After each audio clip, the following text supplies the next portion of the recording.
What's up? I am just messing around with the Quad Cortex and the Nano Dumble over here. I was actually trying to see how it did as a boost into a distorted tone, and so I've got it set to the clean channel right now, and let's see, I turn it on.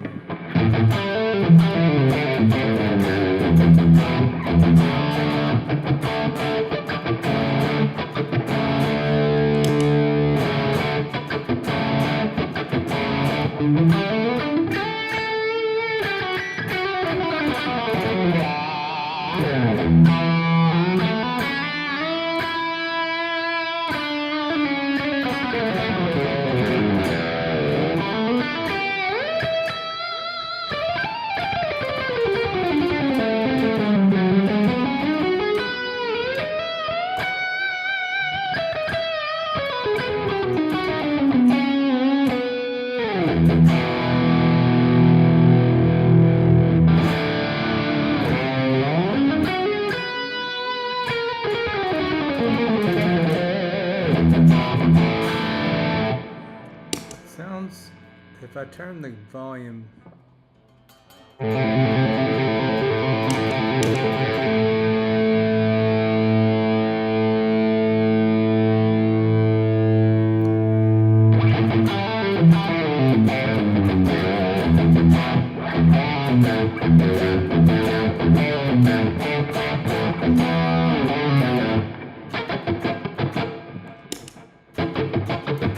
it does add kind of like a little nice high-end presence to it.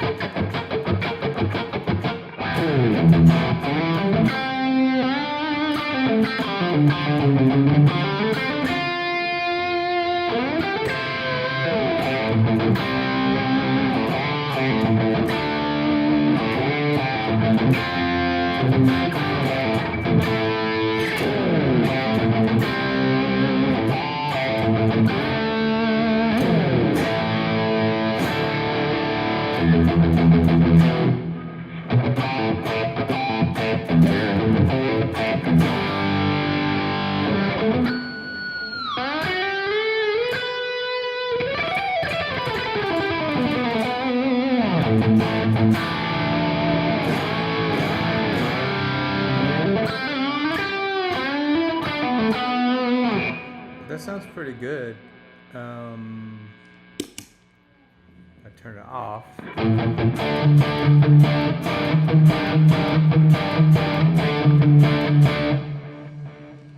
Back on. Right now it's set to like 5 and then the input on 3 on the clean channel.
Boost on.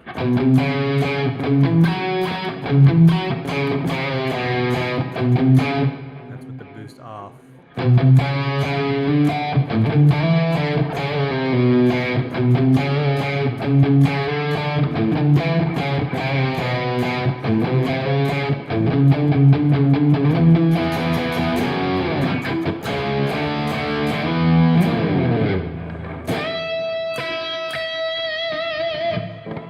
Turn it on.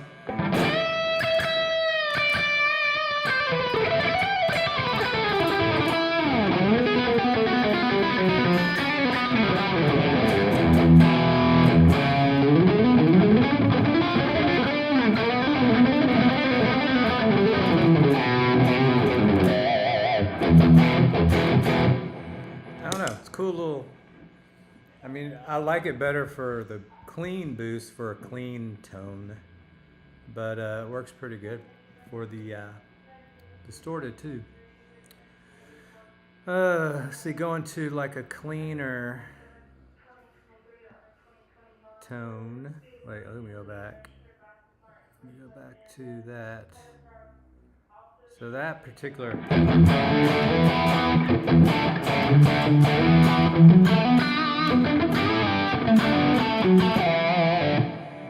So that's my favorite capture. That's pretty much what I use all the time.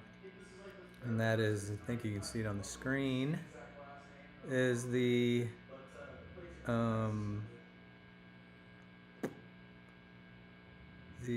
SLO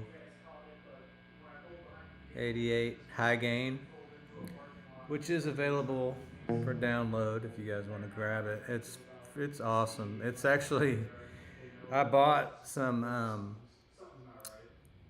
Soldano X88 captures from a guy named Barn Lake, who's an incredible guitar player, and his are really good too, but I keep going back to mine because it just, I don't know, it was just like captured lightning in a bottle when I made these captures. It just was just perfect. Sounds great with every guitar that I have.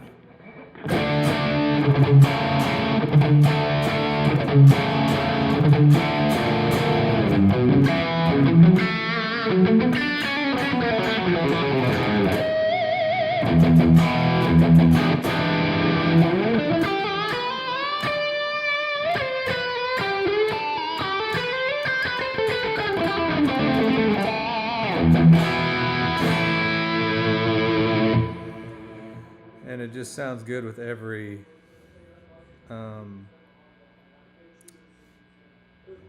guitar that I have. Sounds great. I've got, actually didn't know I had the overdrive on, but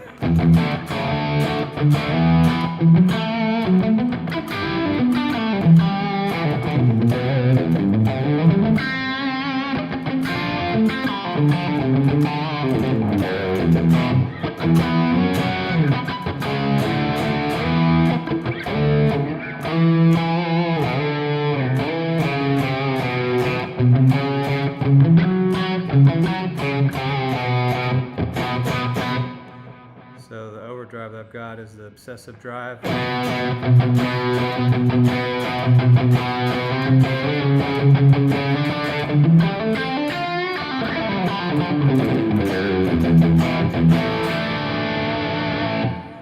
That's my favorite drive on the Quad Cortex too.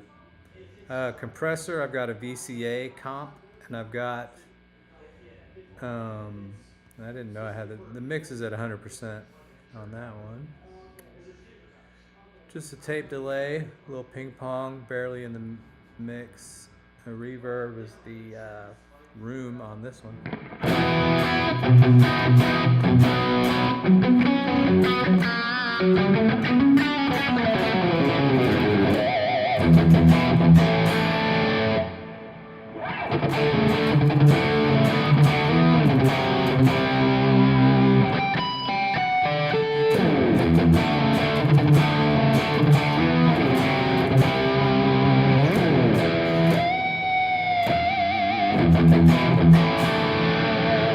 But man, it sounds really good. So clean wise, I've got a preset that is called Landau Detune, and basically I'm using the Bogner. This is on the Nano Cortex and as a stock capture, and for some reason it's not pulling up. There it is. Okay. The channel 1, so clean channel, going into the Brit 412 cab, set like that,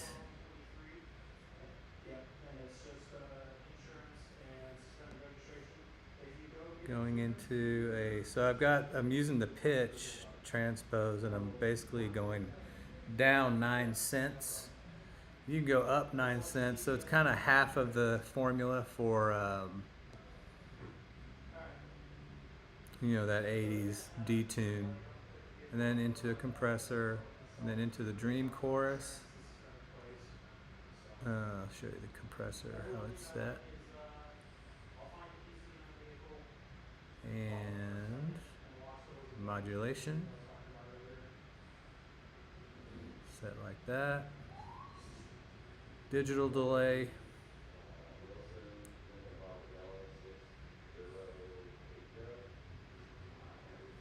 Turn ping pong on.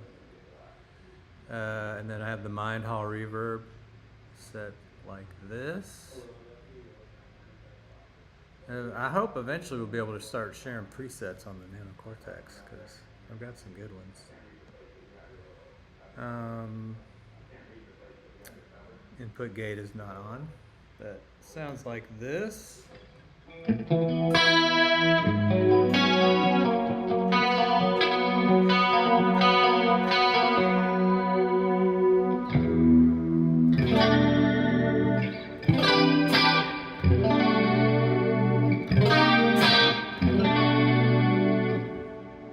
change this to the legendary 87. Go to 8.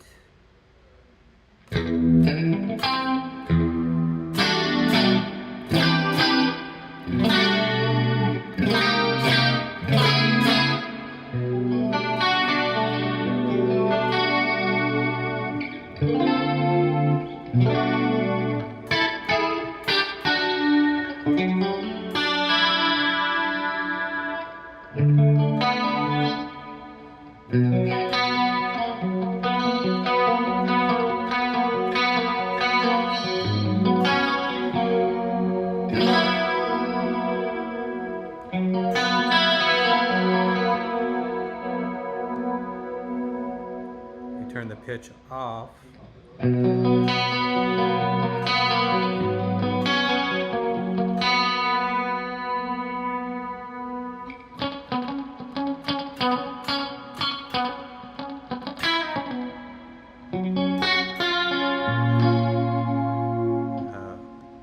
That's why I have the ping pong off, because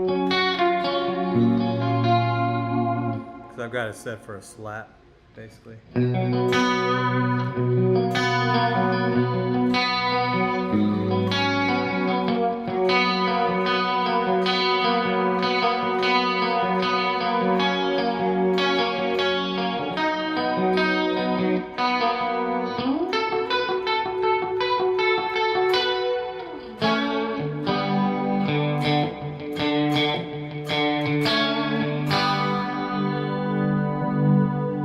Transpose on.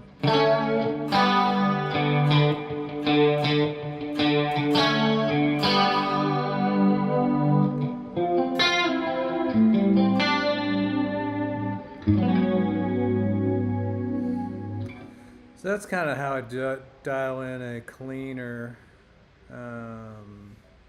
80's type tone. I think I've got, let's see, here's like a more ethereal, let's see what we got going on here. Same Bogner, same cabinet.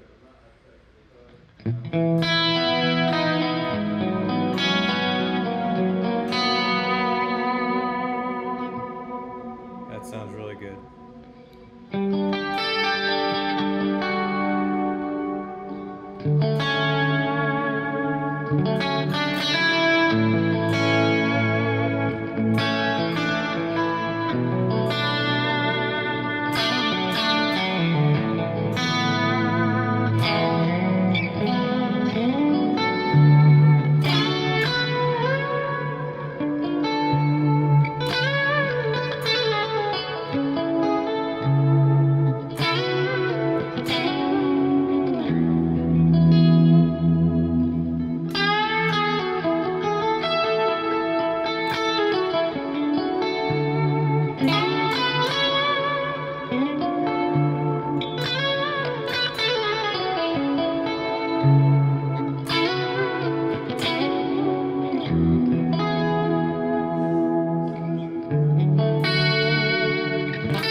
Yeah, that sounds awesome. Let's see, go to presets again. And I've got a kind of edge or breakup preset.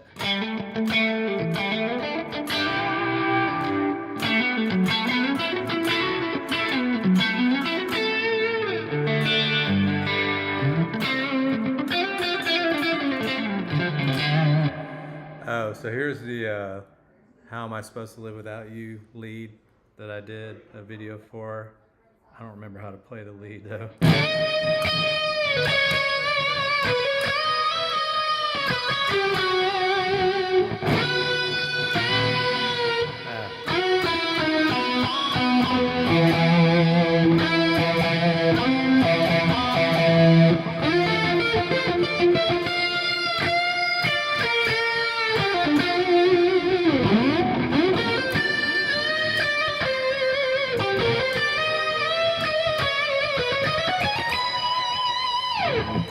I like retained solos for like one video and then I can't remember.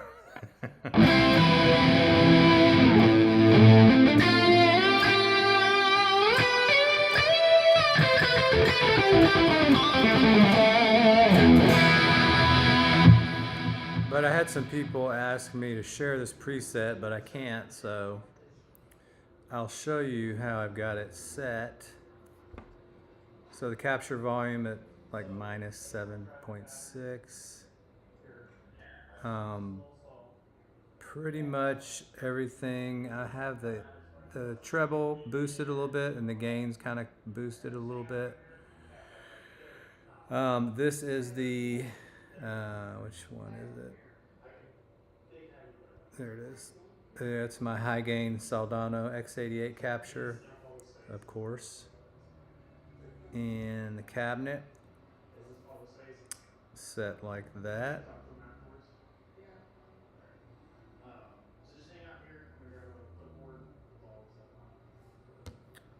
And everything's set like this. So the compressor 87, legendary 87, set like this.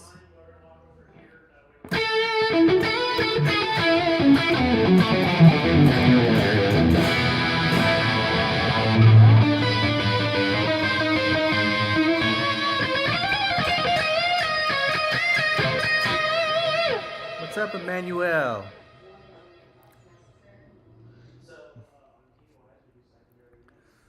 Caught me with guitar in hand. Hope you're doing good, buddy. Just going over a preset that somebody wanted me to share, so I figured I would do a screen capture and share it. Modulation, the 2290, 229T. So mix at 86%, rate 75, 77, 83, 5, and then I have the output of that boosted quite a bit. Circular delay. I think it's just all stock. I don't think I changed anything on this one. Although you could do more mod. I wonder what that would sound like. Let's turn the mod up. Let's see. What's up, Jeff K? Thanks, buddy.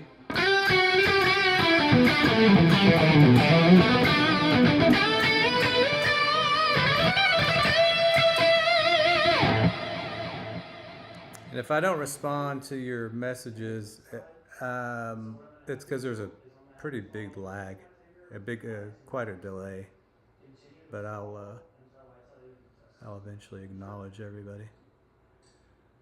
So modulation depth all the way up. Oh, guess you got to turn the vintage mode.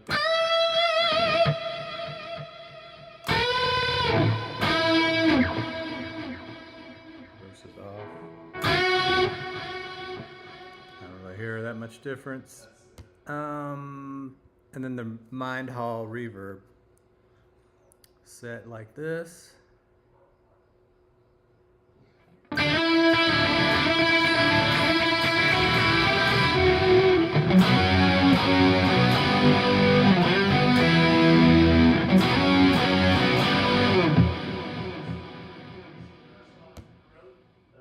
Yeah, so that is the preset called How Am I Supposed to Live Without You, from the solo, Michael Bolton solo thing that I did.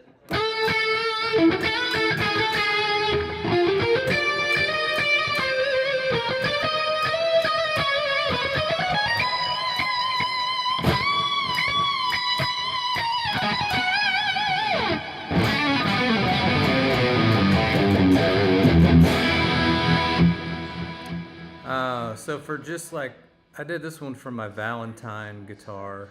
It's called Valentine Rock. And I think, of course, the Soldano capture, same cabinet. And then I have the OCD, kind of giving it a little more gain even.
Without the drive on.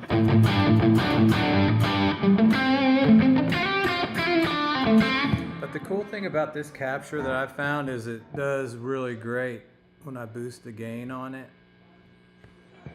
So, I'll show you over here.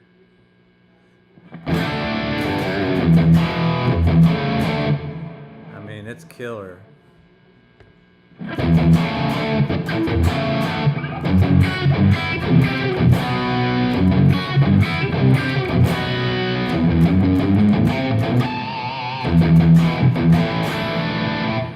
So even though I captured it at this gain,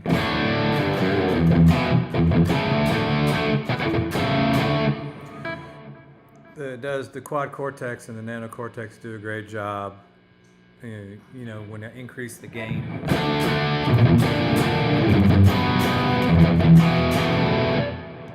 But alternatively, you can add a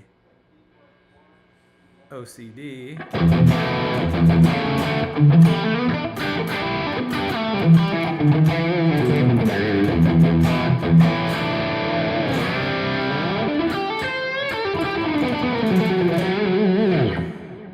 And then also turn on the Nada Dumble.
The only thing I hate about floating bridges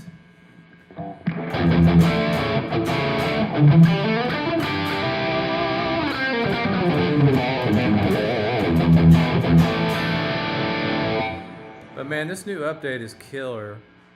I'll tell you what I like too. I really like the vibe.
What's up, Tonho?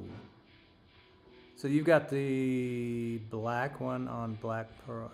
You have the black one on black program. Nice. Yeah, the Strat. I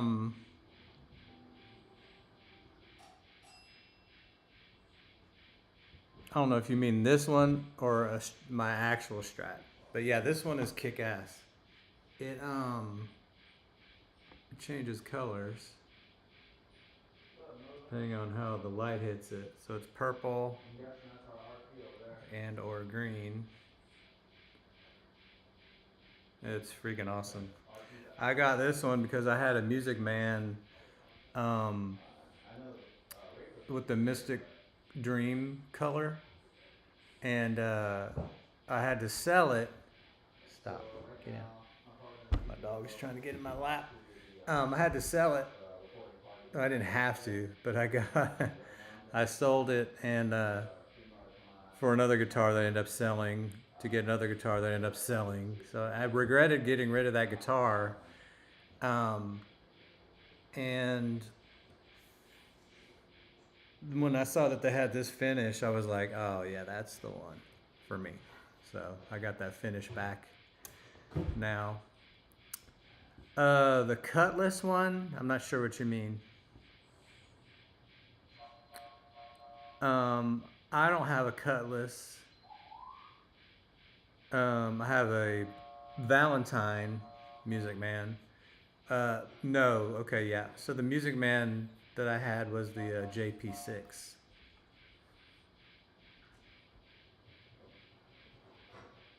Yeah. Oh, okay. I got you.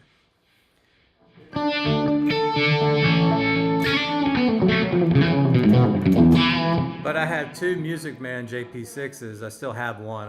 It's called a Dargy Delight color, and it's like a green kind of color shift thing.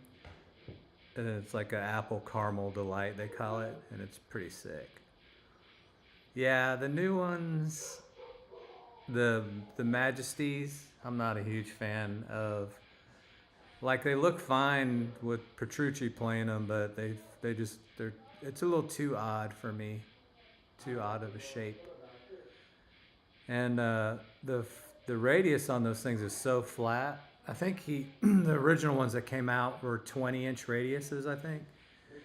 And I think even he went back to to like either a 16 or an 18, because the 20 was like so flat. But yeah, but they sound great. They play amazing. And of course, Music Man guitars are like one of my favorite guitars of all time. The craftsmanship of Music Man's is pretty insane. But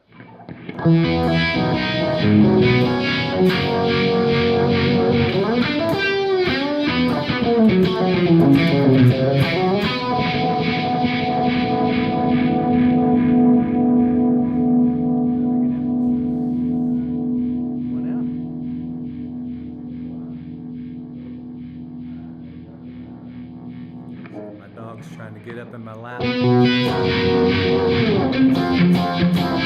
Yeah, the craftsmanship of the Music Man's, kind of like these James Tylers, it's like out of the box, they're ready to go. I've been really fortunate with the Music Man's that I've had in the past. The Valentine is outstanding too. The neck on that thing is crazy cool. I had to replace the bridge pickup in it though. It didn't have quite enough output for me because it's a single coil basically in a humbucker casing. So I put a burst bucker in it. It's one of my best sounding guitars, I think. In the bridge position, I really love it. That's the guitar that I use. I'm in like a grunge cover band, and it nails all that stuff.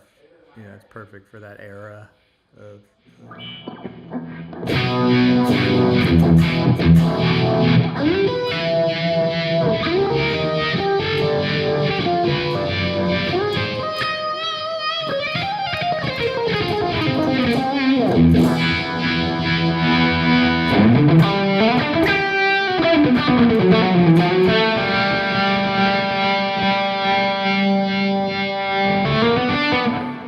So this I don't get on here. So the vibe, you have it off, but clearly it's on. So when you go on, it's still on. It's not as prominent, I guess.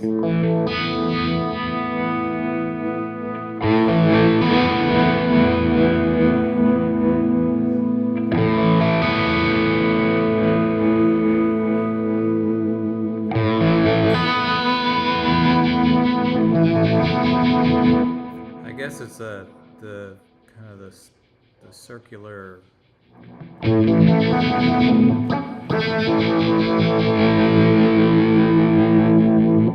Yeah, I don't quite understand that.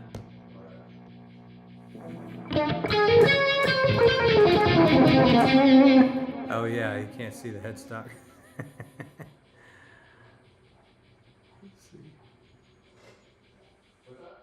Yeah, so this is the new Japanese, or sorry, the Chinese Tylers that they just came out with. I have the USA Tyler, and this thing is ridiculously close to it for like a fifth of the price, you know. Or no, that's not true. So a quarter of the price that the USA one was. It's pretty sick.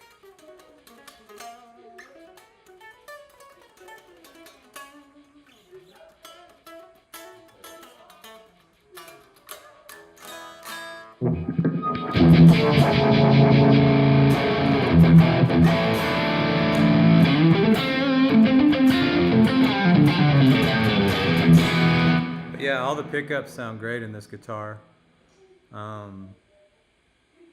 And it really does the 80's thing really nice.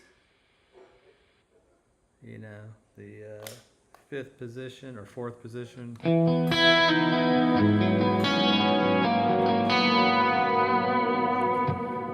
With the preamp on, the mid boost.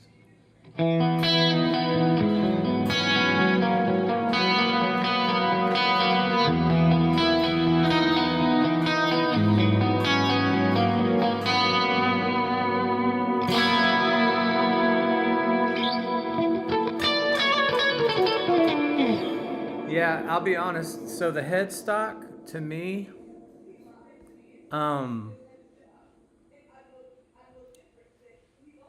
if you think about it, it's really kind of a modified telly headstock. Like if you take this little nub out, it's essentially a telly headstock. And in person, when you're playing it, it doesn't look weird. It doesn't look as weird as it does in some of the pictures. And I'll tell you the other key to these Tyler headstocks, they have two sizes. So they have ones that have, I'm waiting for the picture to catch up so I can see what I'm doing. If you see the James Tyler text here and you see 4 rows, that's the bigger one, and those to me look more like a boat oar than this one. These just have 3 James Tylers written underneath the main logo here.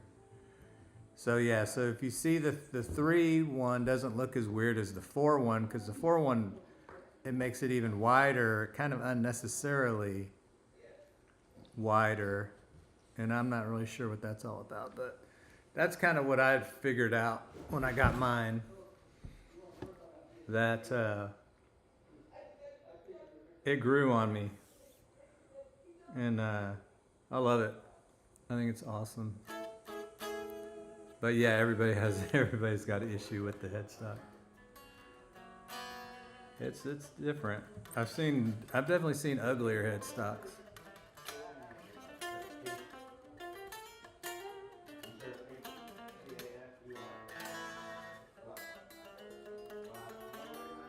But yeah, it does. I love the clean. Now my other one, you can switch all the pickups in parallel and series. Since these are actual single coils versus stacked single coils, you can't switch them into parallel or series. So you kind of don't get the full effect of that clean 80's thing as much, but it still nails it.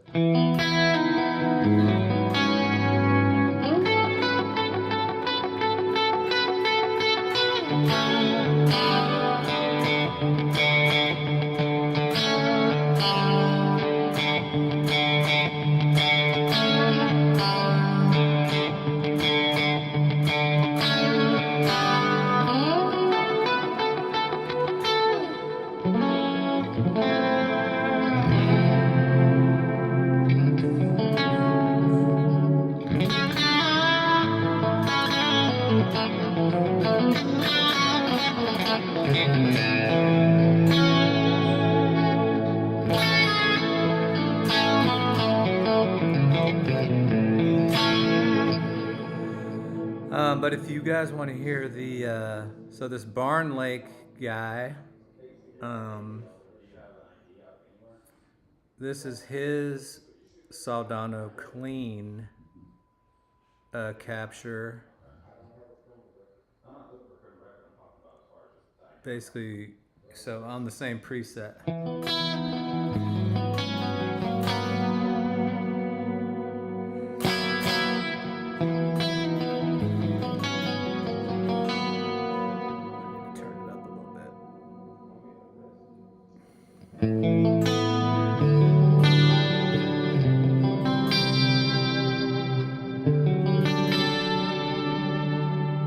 Sounds really good.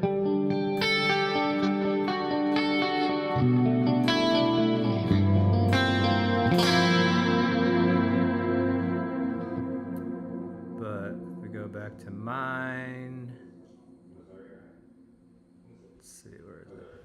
This one, which is using the Bogner channel 1.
Sounds really good.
So if I turn the clean boost or the clean channel on the Nano Dumble on,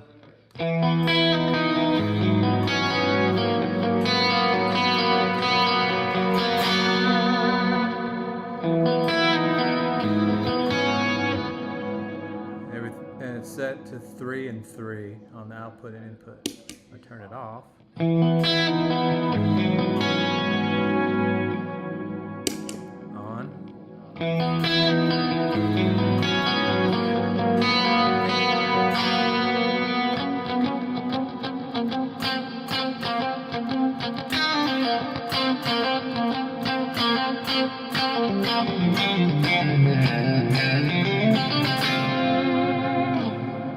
It gives it a little spank. Now if I turn the input up to like 7.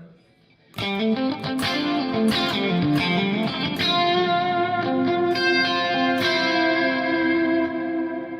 it off.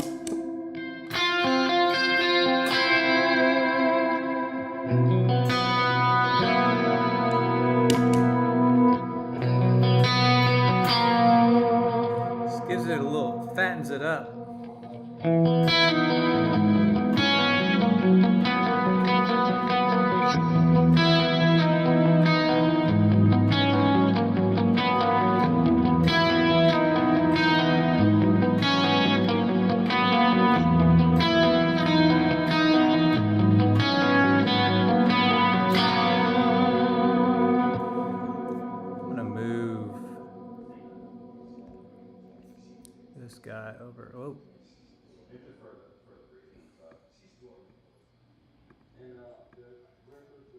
this guy over here.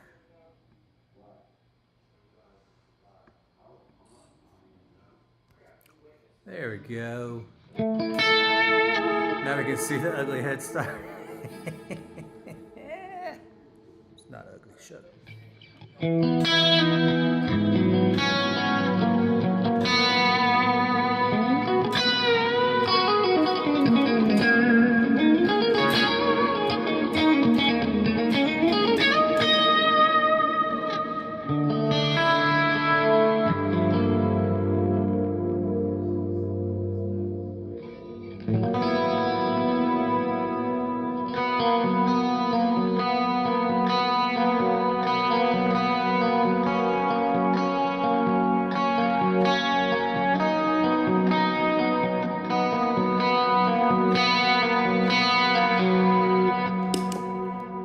Not a dumble off.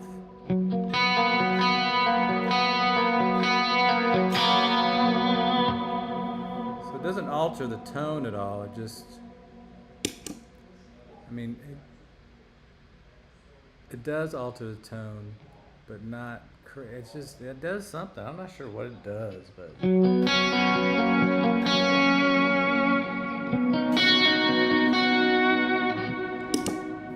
it back off. Go back to, let's see. Make sure I'm not peaking.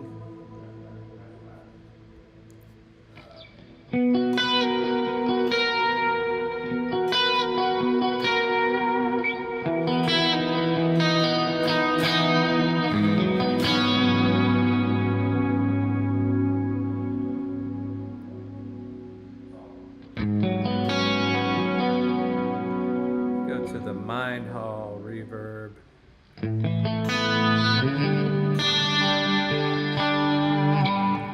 Actually, I like it better than the Cave.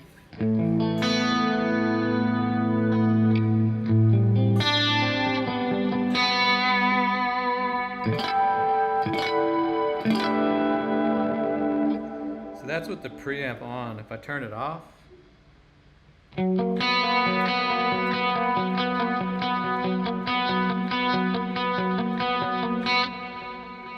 it back on.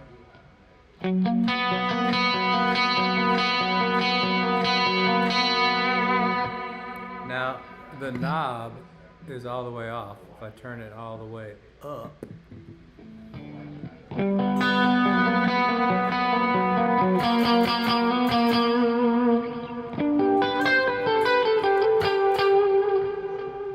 it all the way off.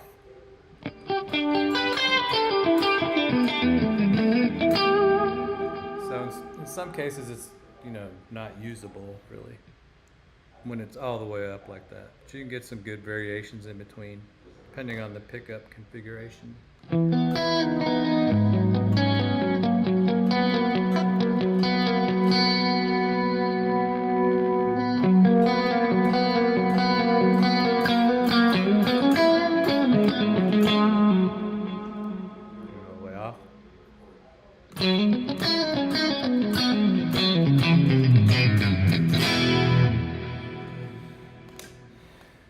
Favorite position, which is the bridge in middle.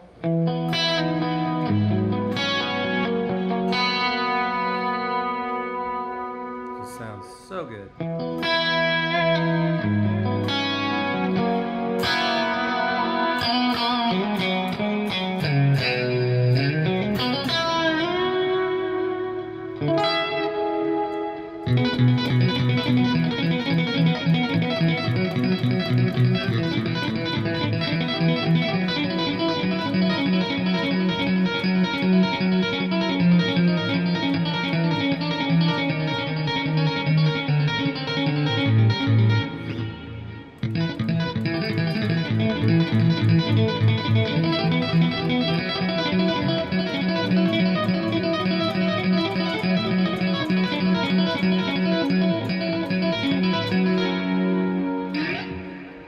That's that Satriani Midnight.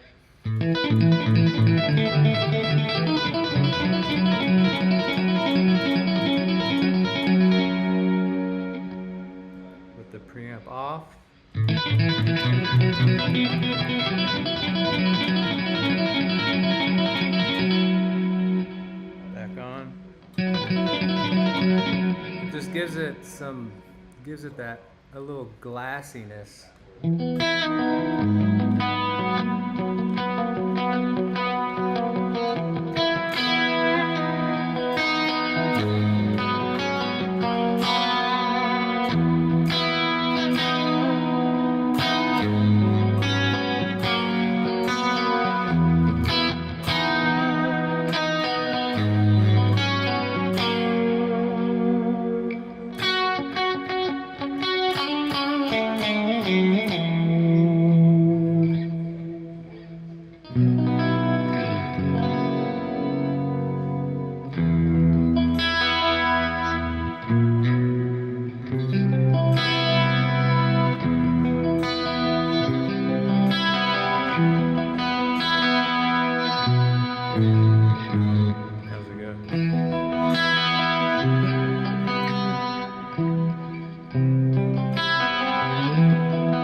How's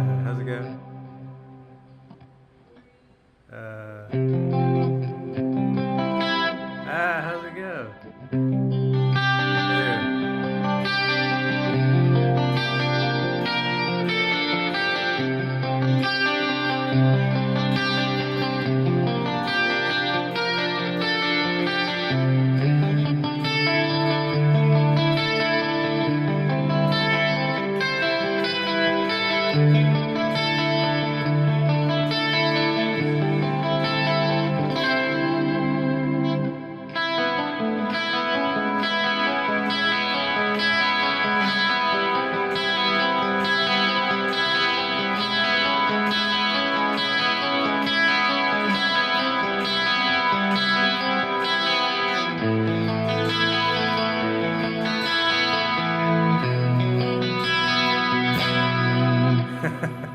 Dude, I haven't played that probably in like 20 years.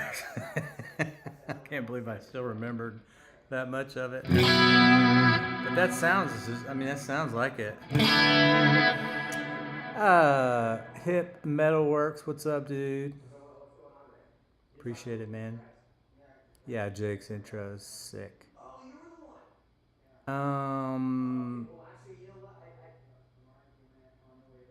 My running EQ on the Nano Cortex sounds amazing. Thanks, dude. Not sure what I'm running on there. But yeah, I mean, a lot of it is this this mid-boost preamp on this Tyler.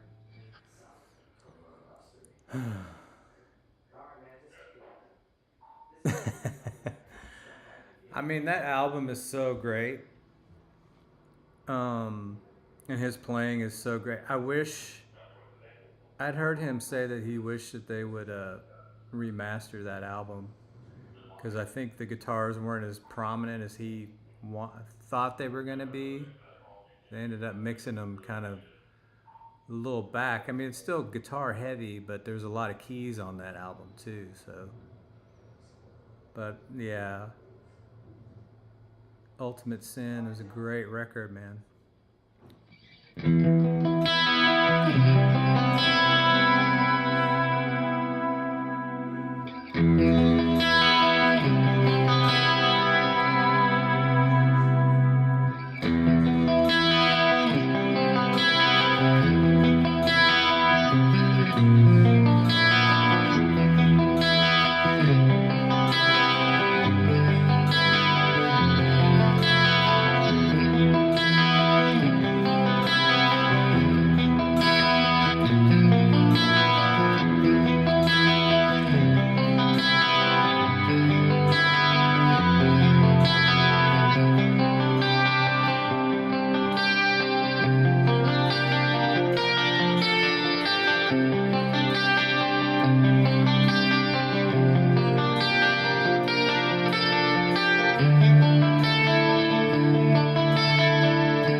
that part where it's like all upstrokes.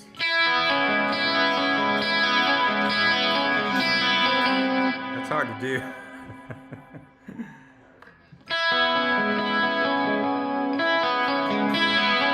I guess if you're like a sweeper, that'd probably be good, easy for you to do.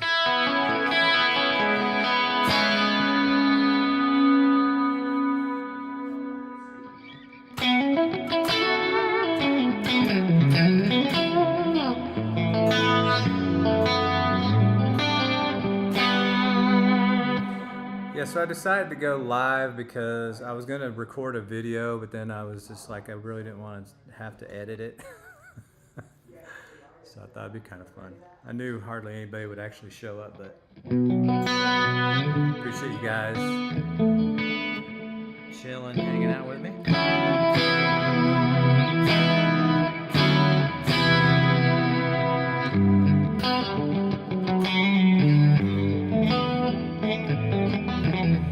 Yeah, so the thing with the the Nano Cortex, I wish that what's the goal? So the goal here is really nothing. I'm just killing time, but mainly I had some people ask me to share some Nano Cortex presets, but you can't share the presets yet. So I thought I would get on here and just kind of go through some of the presets that I had done and just kind of going through the settings so that everybody could replicate, you know, and build their own preset based on these. That's kind of the goal. And just an excuse for me to mess around with the new update on the Quad Cortex and the Nano Dumble, which is here. I was messing around with the clean boost on it. I wish I would buy that and a pedal on it by itself. And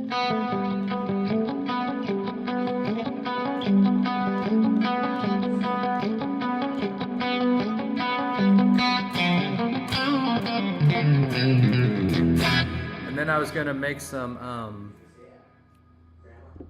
Somebody wanted some captures of the Nano Dumble, so I was going to do that too. But I'm not gonna do that on the stream just because it takes so long. Well, I mean, it doesn't take that long. It takes like 5 minutes per capture, but going, excuse me. So this is like the EVH one that I did most recently. I did a capture on the Quad Cortex of the Bolton amp, trying to see if it could do the Eddie Van Halen Fair Warning kind of vibe. So I created this capture, this EVH Bolton QC no cab, and I did one with a cab too, with the cab and the preset for the Quad Cortex. So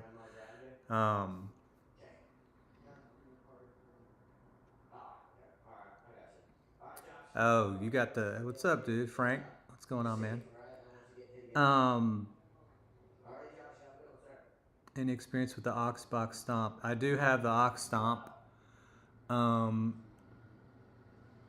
It's upstairs. How do I feel about the Stomp? So I got the Ox Stomp.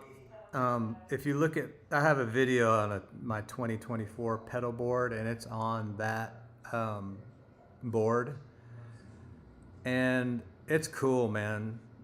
It sounds great. It's got great delay, great reverb also. It's got some other things like flanger, chorus, I think too.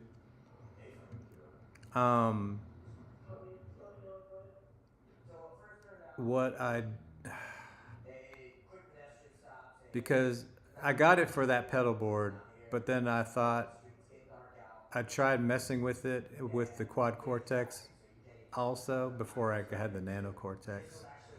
I mean, you could definitely do that. It would, the only, trying to think if there's really a downside. I mean, the downside is that from a signal chain perspective, you know, that's the last thing that everything is hitting, which isn't really a problem. It sounds great on my pedal board. I bought it used. I would find a good deal on a used one, which I'm sure you can. And I like it. I think it's a great pedal. It does have a realism to it. That's there's a dynamic thing with it that's different than using IRs, for sure. It sounds better than using IRs. I'll tell you that much. Does it sound? It has. When I put it into the the way I tried it with the quad cortex was I put it in the effects loop.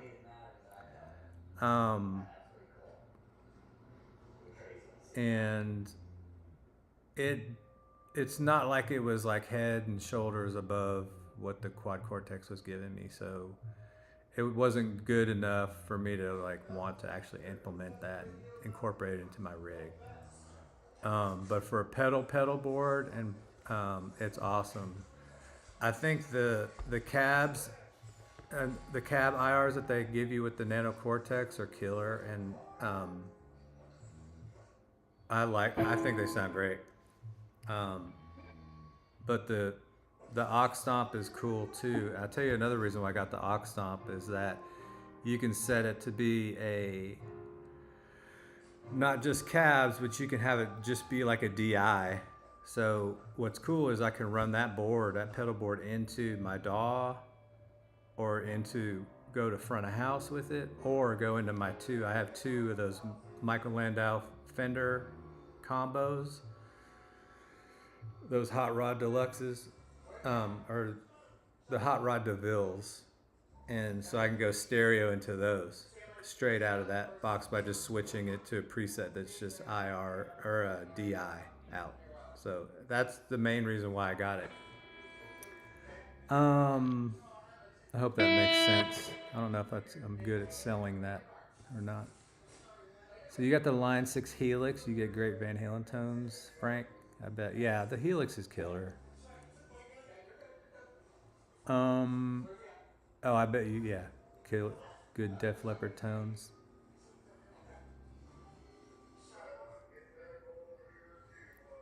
Yeah. Yeah, I would try it.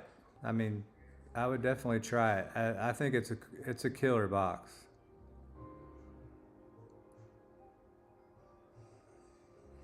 Yeah, totally, dude. Everybody that I watch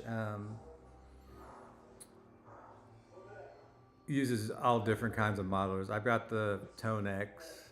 I had the Kemper. I sold my Kemper to buy a preamp that I've done some captures for recently, the Red 7 D100 preamp. But I've got to I need to do it with a power amp to get some better captures. It really needs that power section in with it. It sounds good. So that's the Saldano. Find a better one.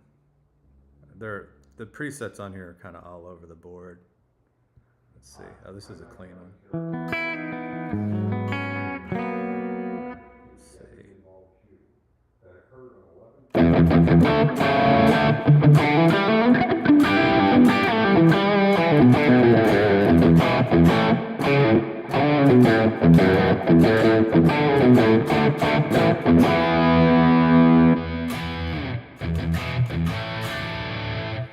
And I did some presets running that preamp into my IRX and using the power amp simulation, but they turned out real bassy, real bass heavy.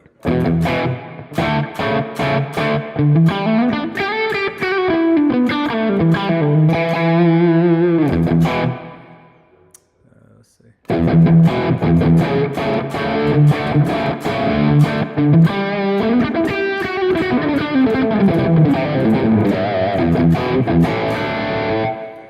I mean, they sound okay. I'm gonna get some better ones done. Let's see, let me go back to.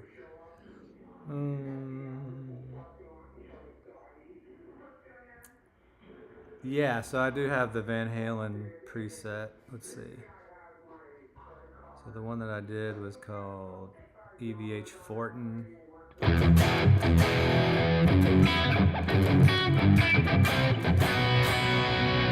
me check my levels. Hang on 1 second.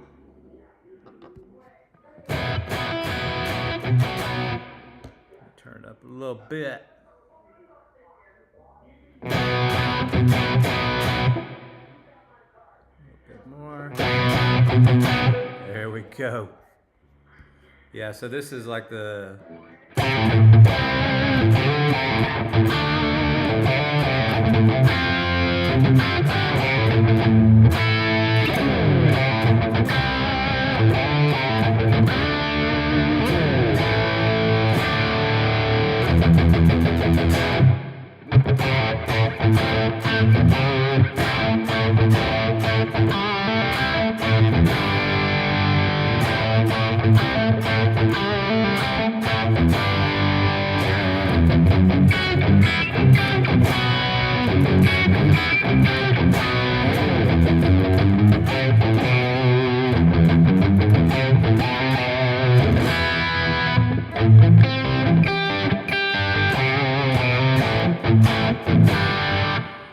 And if I add a little bit.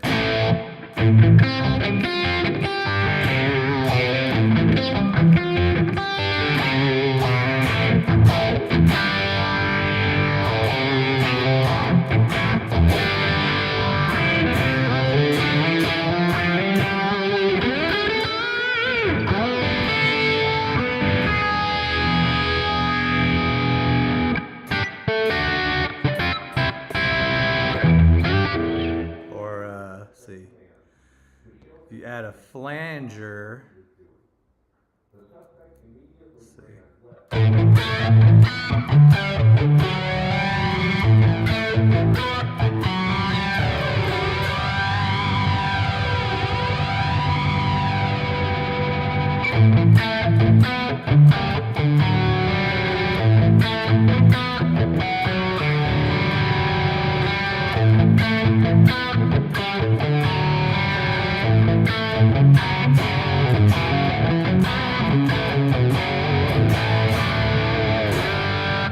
So volume roll off.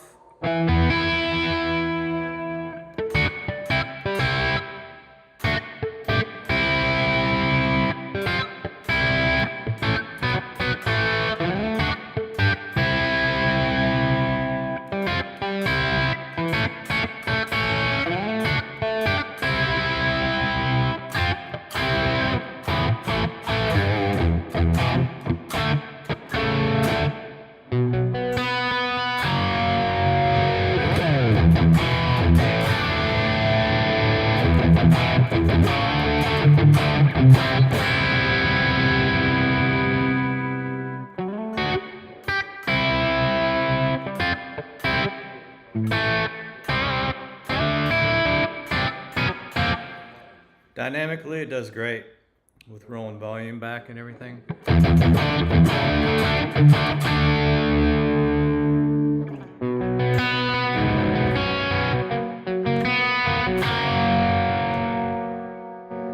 Have to kill the gate though.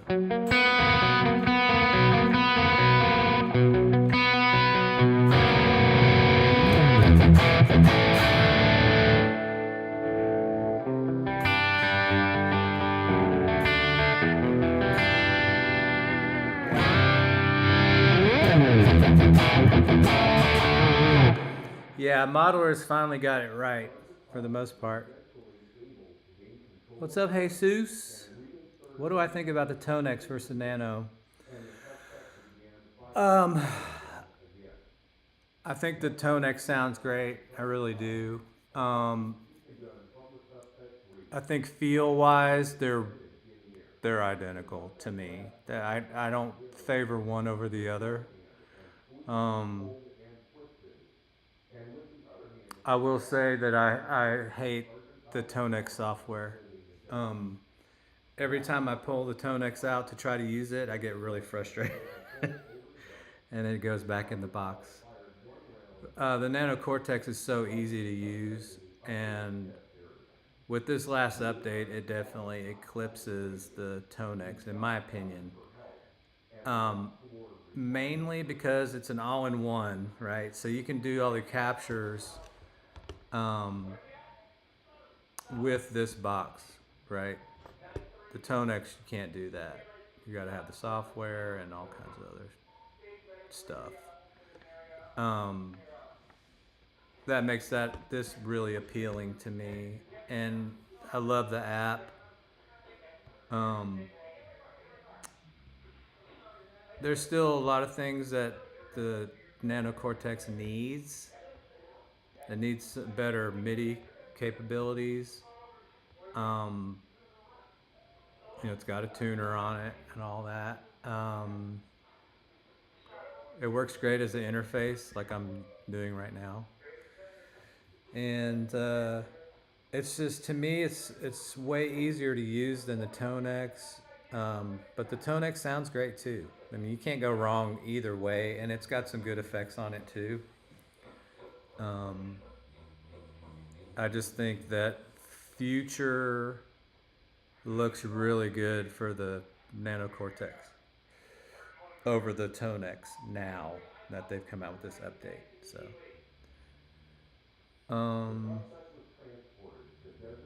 yeah, the mess of the software.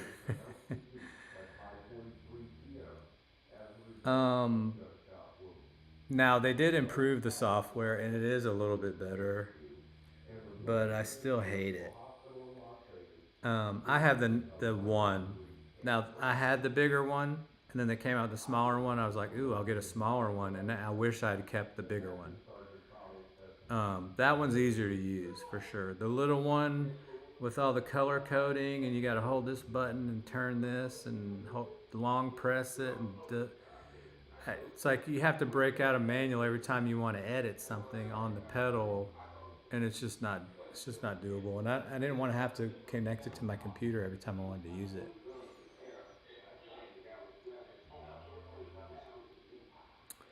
Frank, love your Dan Huff 80's. Thanks, man. Calvin, what's up, dude? Wish they came out with the rack mount Cortex. Well, I mean, who knows? They might. At this rate, my guess, if I had to wager, I'm guessing they will come out with a mid-tier Cortex, like a Duo Cortex or something, maybe. That's what I think. I think they came out with the Nano to see how it would do. Or they'll come out with like an Octo Cortex or something, something insane, and it'd be rack mount. But yeah, rack mount would be killer. But I do kind of enjoy the fact that I've been able to kind of get away from my rack and just go back to everything on the floor. It's so much more compact, and it sounds great. Oh, thanks, man. Yeah, the David Gilmour one was fun. So what pickups? So for the Shmoo tone, bridge and middle. So it does an auto split on this guitar. So it splits the humbucker. So I think I don't know if it's the inner coil or the outer, but I guess I could find out. Let's see.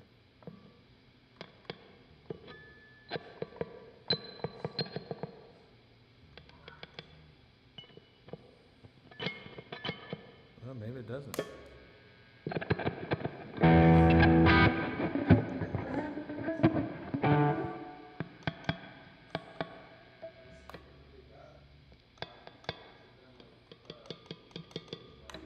So maybe it does some kind of parallel thing instead of a split.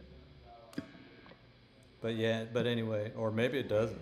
I heard, it's my understanding that it does a split when you go to this fourth position. I'm always get confused. Y'all can tell me, is that position 1 or is that position 1?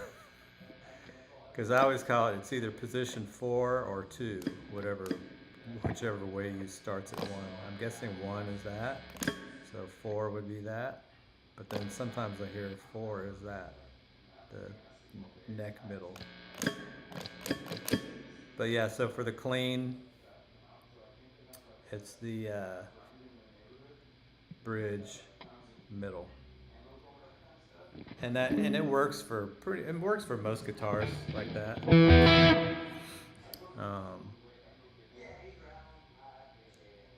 back to that.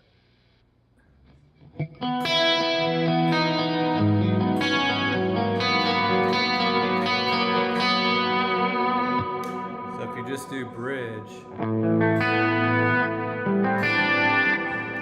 or just middle,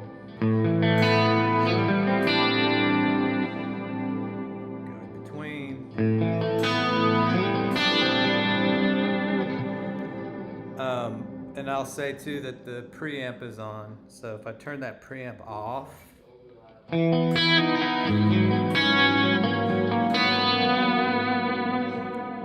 it still sounds great. But when you turn it on,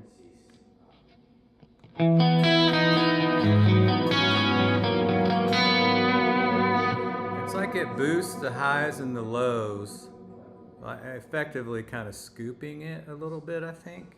So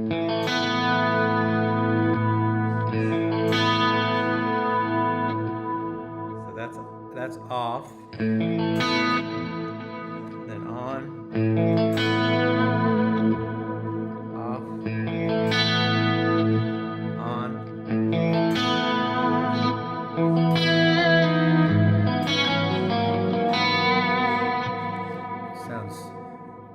Sounds killer. But yeah, you can achieve that if you've got an HSS.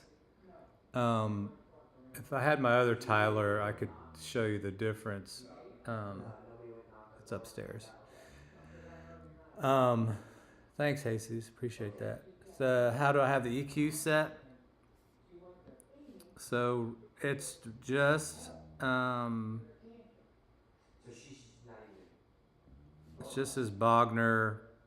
So she's in Phoenix, right? He stays here. Does he stay here? Oh, that's interesting. Hang on a second. I just noticed something. So, so I have the bass, mid, treble all the way up. That's kind of weird. Is that right?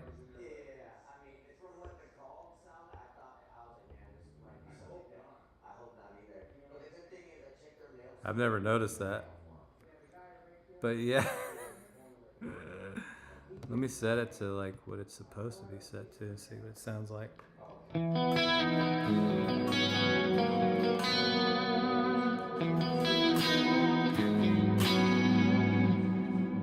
So yeah, for whatever reason.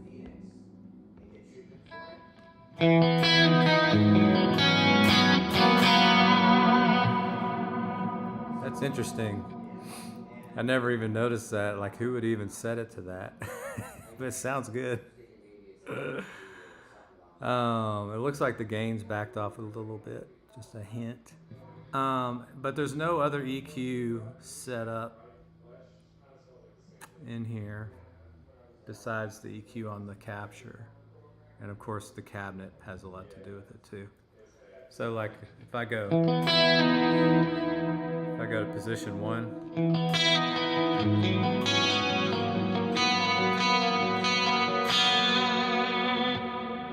actually it sounds pretty good too. You lose all that low end. If I go all the way to the outer, and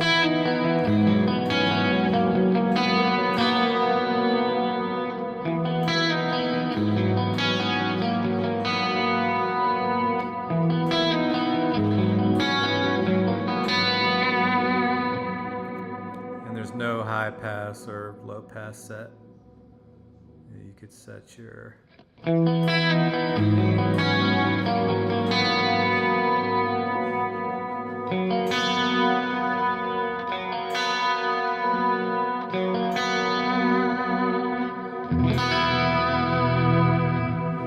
Yeah, funky stuff.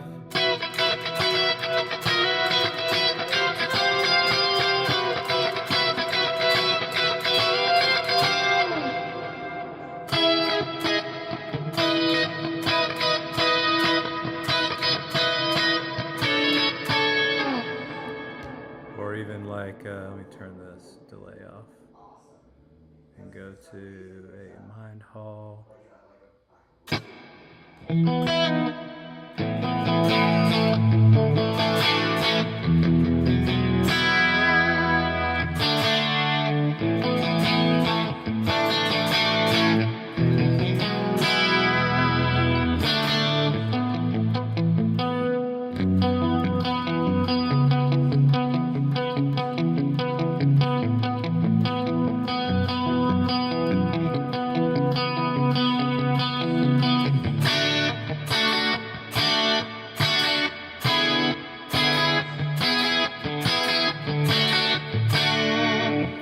Kind of an Andy Summers-ish kind of thing.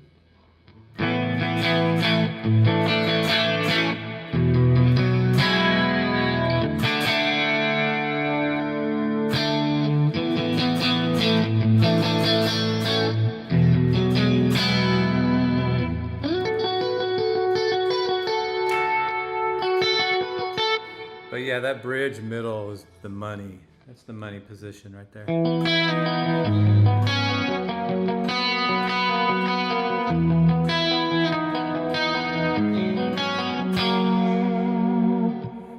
That is the money position. Now the chorus helps a lot, obviously.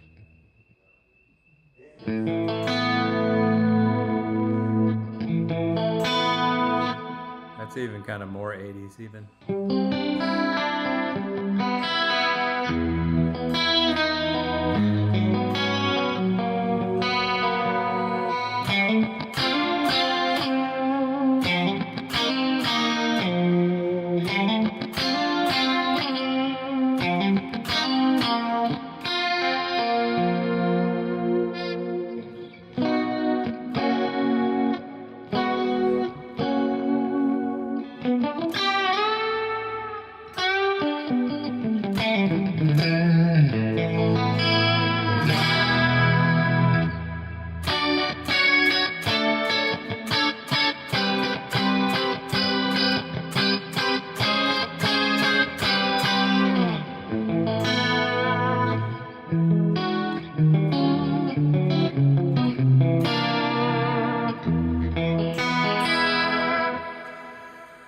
Thanks, dude. Frank, appreciate that, man. Yeah, I love it. And it's the whole reason why I bought this. I decided to get another Tyler. Of course, fear of missing out. And the price, was right. And I thought, worst case, if I hate it, I'll sell it. But I absolutely love this guitar. And I don't even have any urge to change the pickups, which is what I thought I would. I thought that would be the issue, but nope. Sounds great.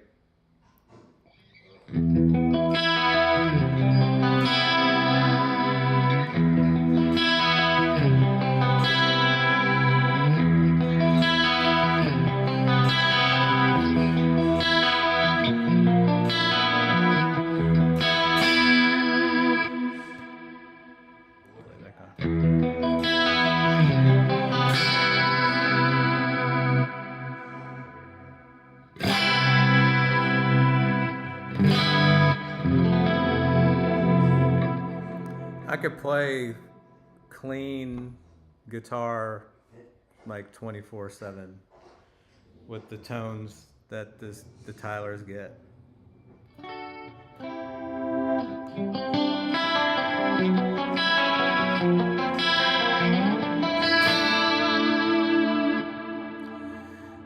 Did I put a distortion in front? On this one I did. I mean, there's one here. It's not on. I turn it on.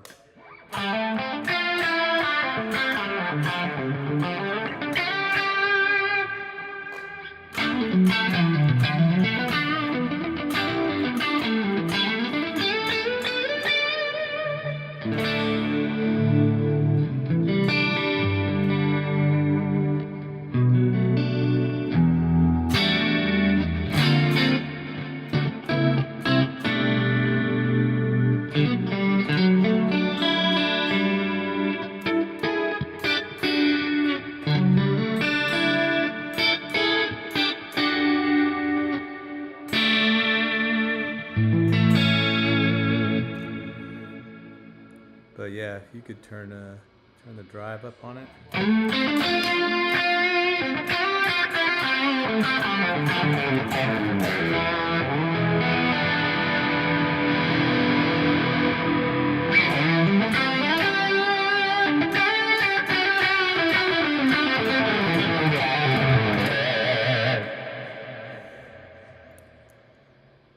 JS, how would I describe the difference between the Nano and the Quad?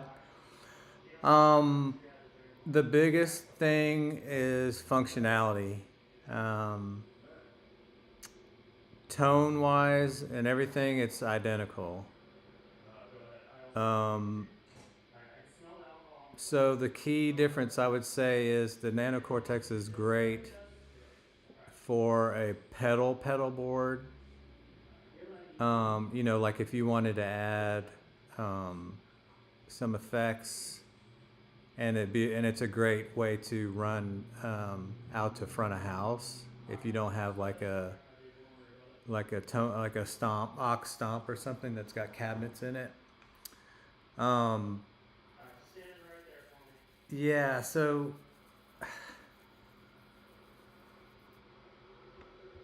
it would be difficult for me in the context that I use these live to gig with this.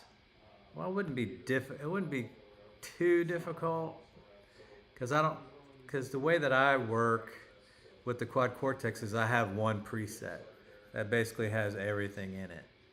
So I don't care about the gapless preset switching and all that. I use scenes and hybrid mode, so I can turn stuff on and off using stomp buttons, and then have scenes. I have a little MIDI controller. It's got 4 buttons, so I use that to switch my 4 scenes, and then it gives me the 8 stomp buttons to turn things on and off with. So it's almost like having a traditional pedal board.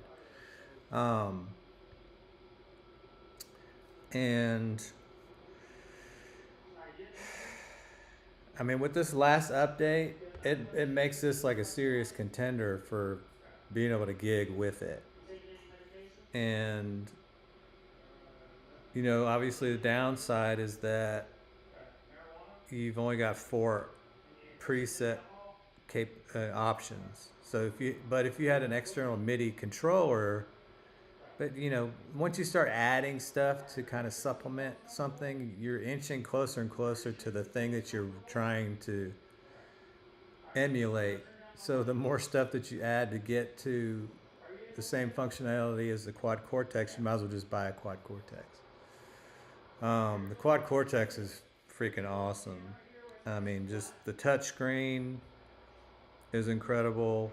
The ease of use, you know, the ability to, you know, I had it in a rack for a long time because I had a MIDI controller. But since I've had it in my pedal board, I enjoy that tremendously. And it does everything I need it to do. And I've been able to just have that and a couple expression pedals and a compressor. I actually run a compressor on the front end. But when they come out with the Rabia plugin compatibility, in that plugin, that compressor is the Cali 76, which is what I use. And his is this. They emulated the stacked Cali 76 in the plugin. So when that comes out, I'll be able to get rid of that compressor on the front end because I just love how that compressor sounds.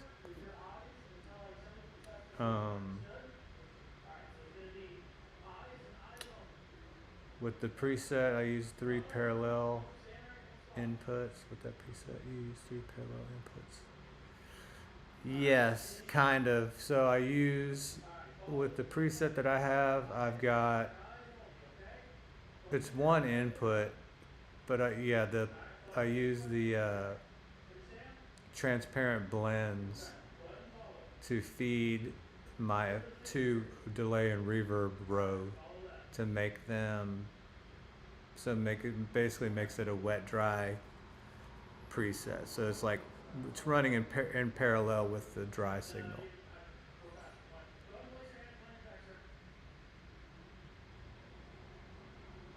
Oh man, I tell you what, if you don't gig,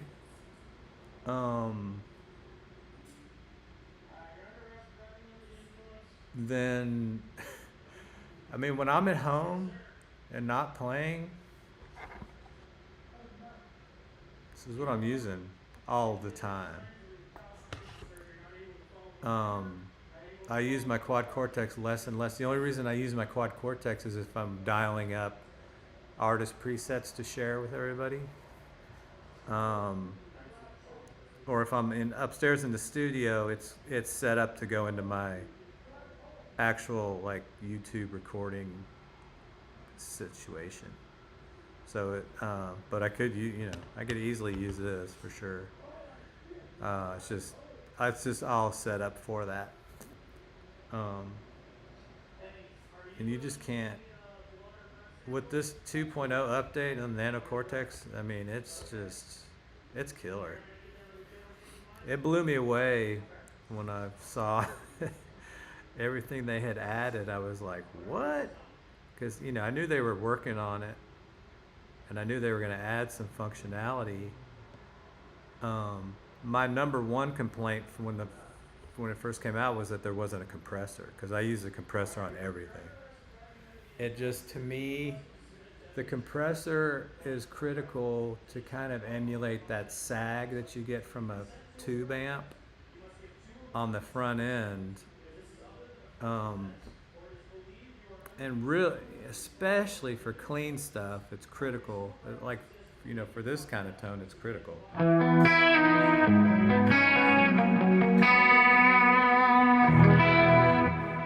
mean, it's just, you gotta have that squish, for that time.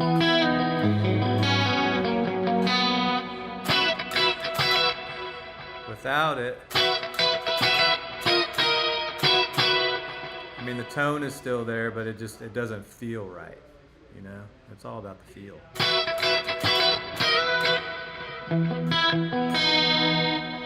Without it,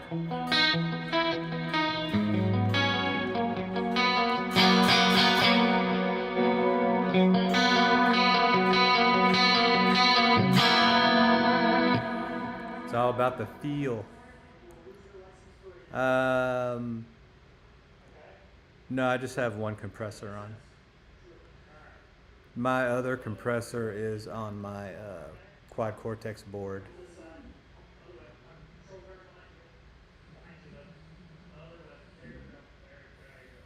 Yeah, the compressor, especially for the dirty stuff, I'll have it on, but I'll show you an example.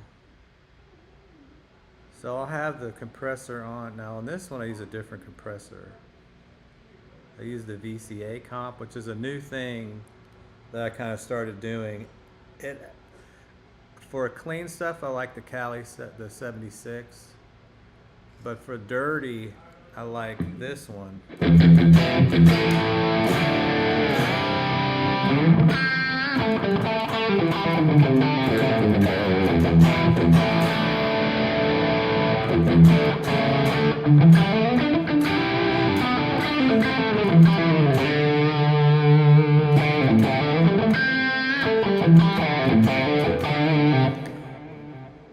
The VCA is more transparent, I think, than the other one, which is why I have it set to 100% mix. And it's a feel thing. You don't really hear it as much as you do on the clean, the difference that it makes. But generally, I'll run, like on my quad cortex preset, I think on the dirty stuff, on the dirty scenes, I usually run my mix on the compressor like we're in the 20 to 30 range. So there's just a hint of it on the dirty stuff. But yeah, but for clean, I'm like 100%.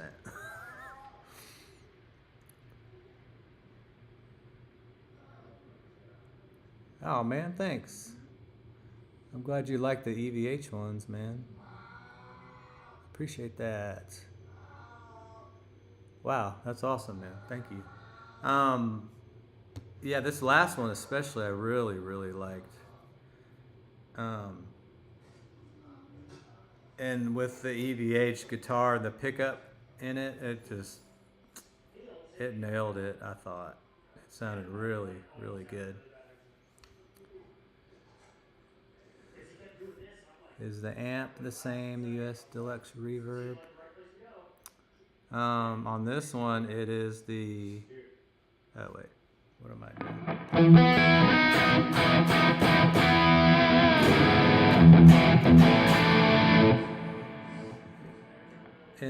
Is the amp the same US Deluxe Reverb? So, I'm not sure which one you're talking about, Frank.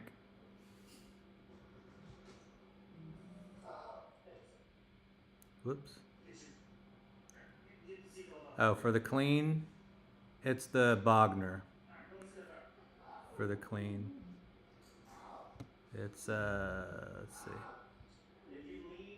Go back to the clean. I need to set these up on my. So yeah, so for the clean, it's this Bogner X100B. So it's the Ecstasy channel 1, which is like, so the way that they number their the naming conventions of their presets, that last number is the amount of gain.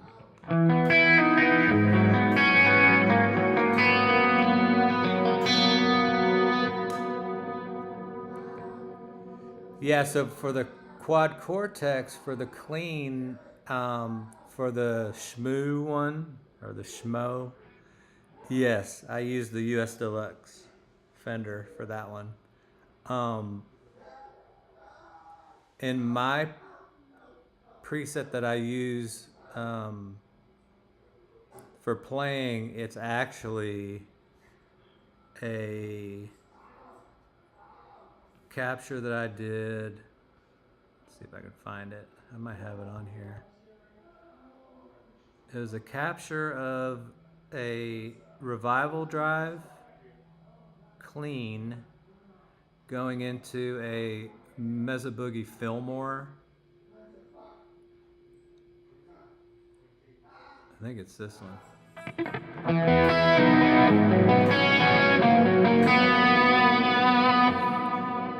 It's a little heavier.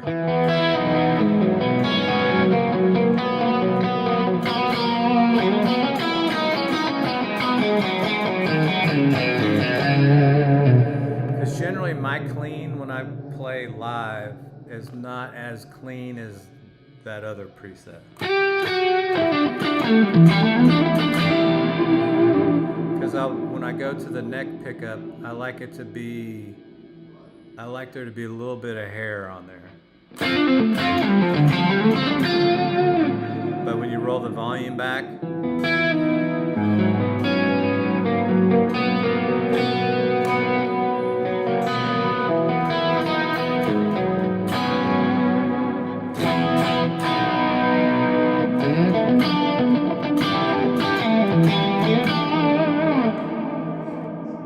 this probably isn't the exact one that I'm using because I've got several. Low gain, Fillmore, and Revival Drive. Might be this one.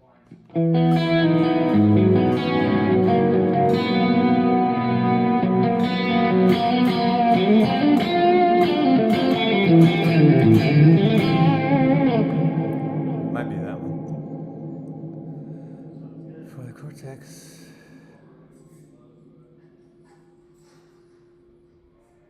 Yeah, the Bogner. There's a anniversary. If the Helix has a Bogner Shiva anniversary one, that's a great clean tone also. Any of the Bogner clean stuff is killer. Where can you go to hear me playing live? Well, you'd have to tune into our church's live stream. Um, I'm currently we're in rehearsals right now. A friend of mine asked me to join his band. He started a grunge cover band. So we're doing like I'll show you all the songs we're doing. It's pretty awesome. So the band name is called right now it's called Lollapaloozers. um, let's see. Yeah, so this is the set list. So we're doing Screaming Trees, Nirvana, Stone Temple Pilots, Alice in Chains, Pearl Jam, Live, Smashing Pumpkins, Bush, Everclear, Sponge, Candlebox. We haven't added that one yet. Alice in Chains. Um, but doing some really cool songs. Shoot, I can't play Van Halen. I mean, I can kind of play Van Halen, but there's a guy here that's in a band called what's his name? I can't remember his name. But there's a couple resident guys here in Nashville that just nail the Van Halen shit. That would embarrass me if I even got on the same stage with them.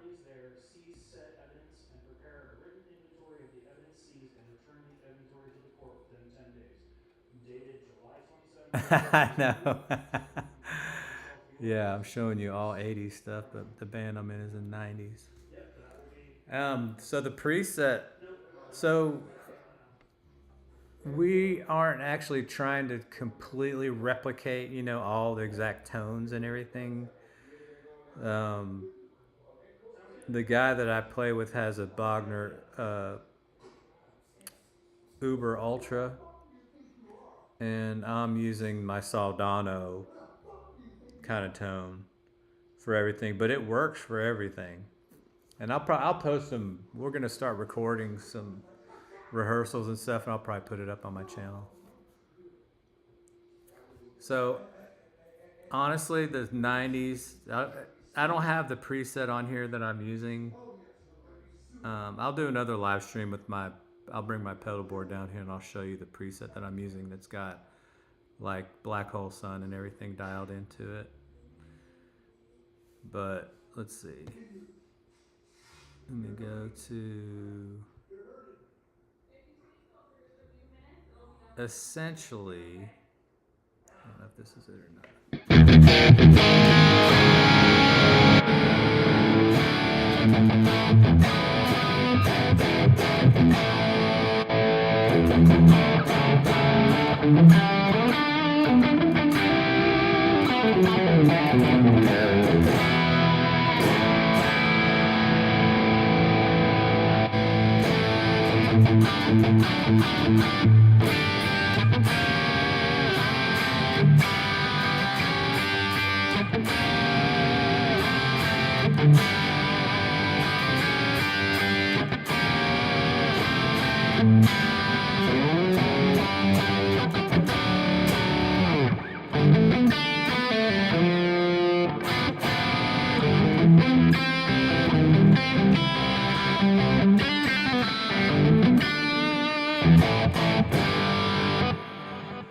I mean, this is kind of, yeah.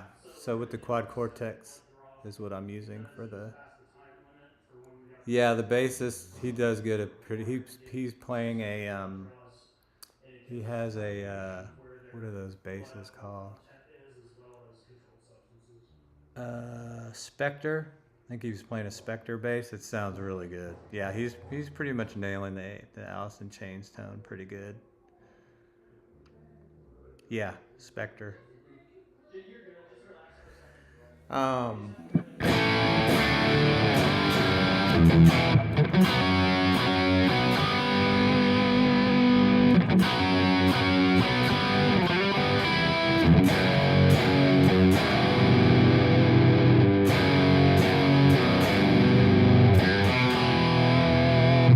so between this and his tone, it's pretty fat. So, um,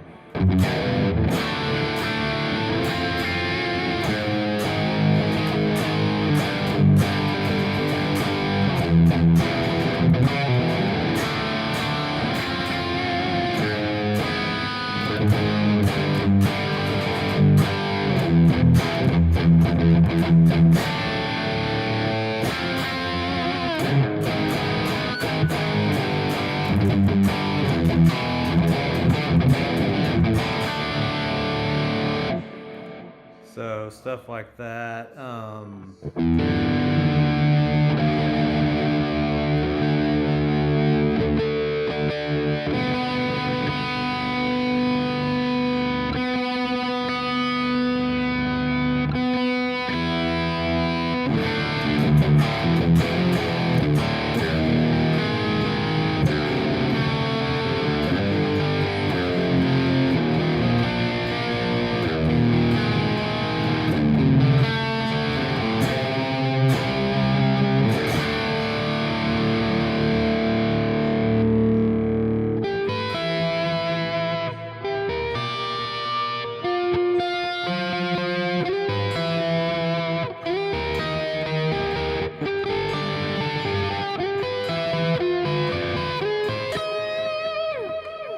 Of course, I gotta have the vibe for that one.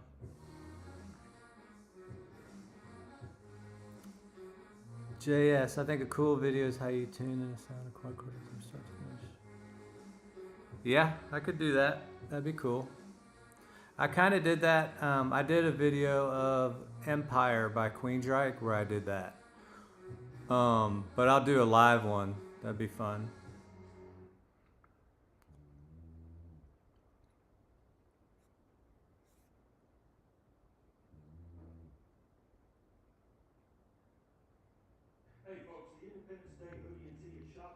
Yeah, check out the Queensryche one. I kind of walked through kind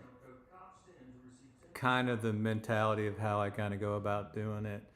It's not, I don't know if I really, it's been a while since I've watched that one, but I did do that one. That was kind of like how I built, went through and built like the rhythm and the lead, and there's a clean part in there and all that stuff.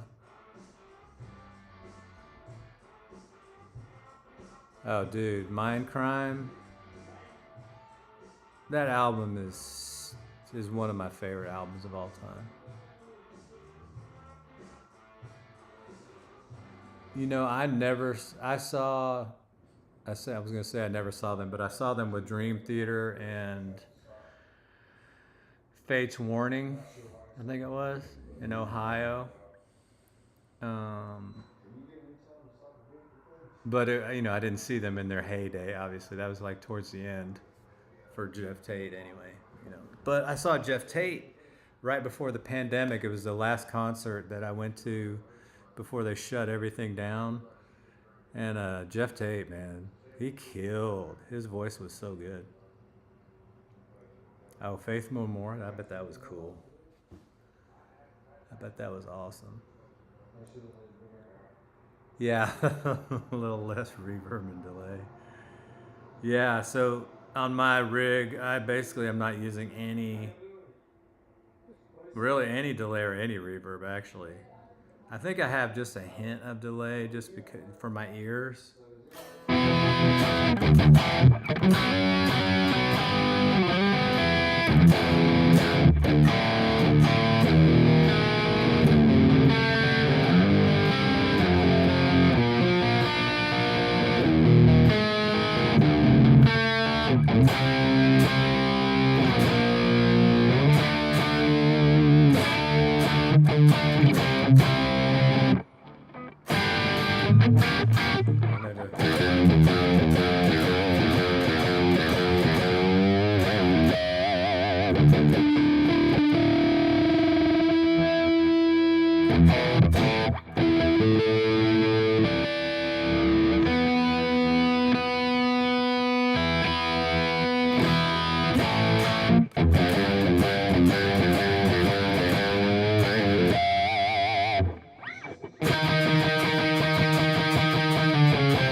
love this chord.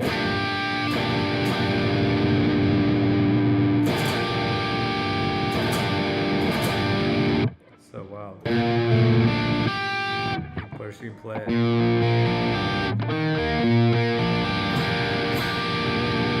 I'll play it up here.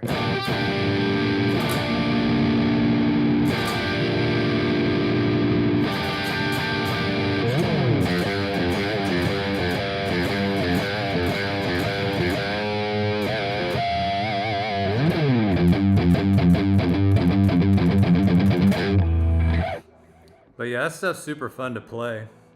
There's not a whole lot of lead guitar work, which is kind of fun to just play rhythm.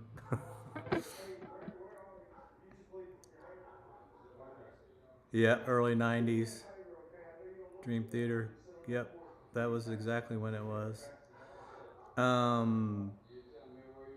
Well, let's see. It was probably, you know what? I think it was like 98. No.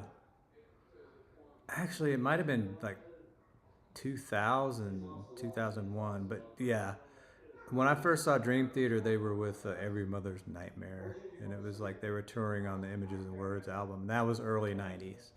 Because that was one of the first concerts that me and my wife went to when we first started going out. Momentary Lapse of Reason. Wow. I bet that was awesome.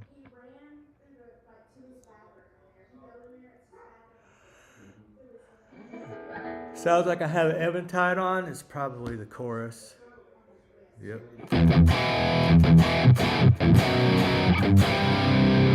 And that's, the mix is way down if I go up with it.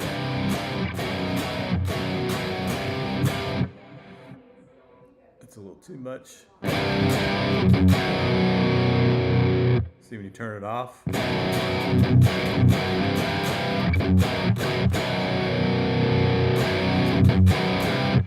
So it's kind of, it's not super perceptive that it's on.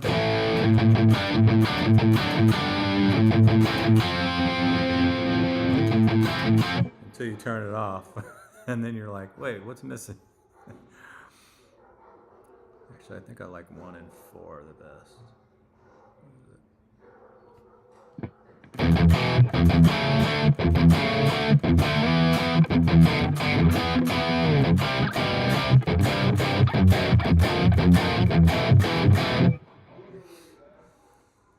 Oh, I bet it was.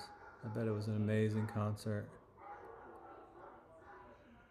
Yes, the 80s ruled, but the 90s were pretty fucking awesome too. But yeah, so I was born in 1970, so the 80s for me was pivotal musically. So many great bands and albums in the 80s. And you know, obviously in the 90s too, early 90s. Even so, the late 90s stuff I didn't really get into as much, like, you know, Toad the Wet Sprocket and shit like that. But I love live, you know.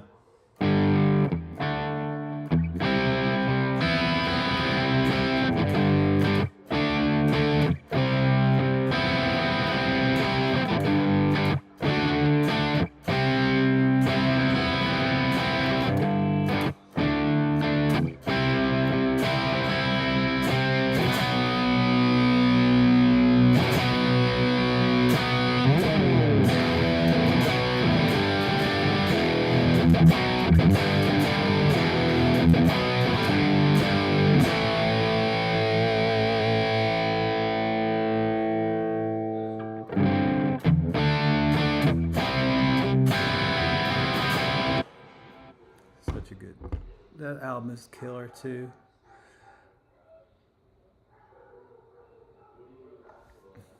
Good stuff.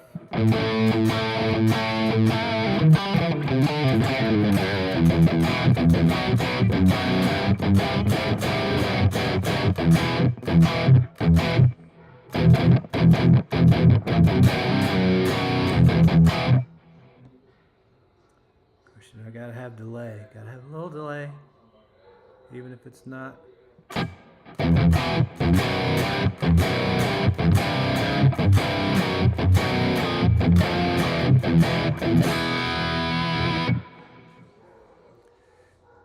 What? Oh, Alice in Chains, yeah. One of my favorites too. You saw Smashing Pumpkins in a high school gym? That's awesome. Yeah, we do.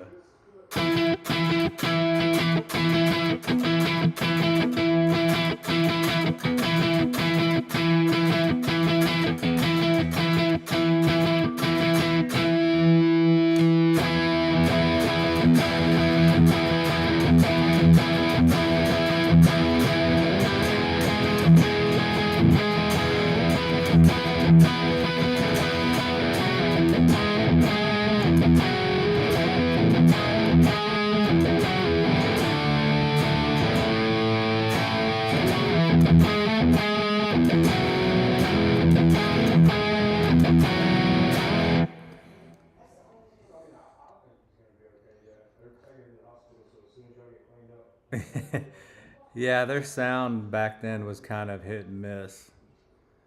And his voice is so weird too. Anyway, I love him though. I love that album, and Gish is one of my favorite songs or albums rather.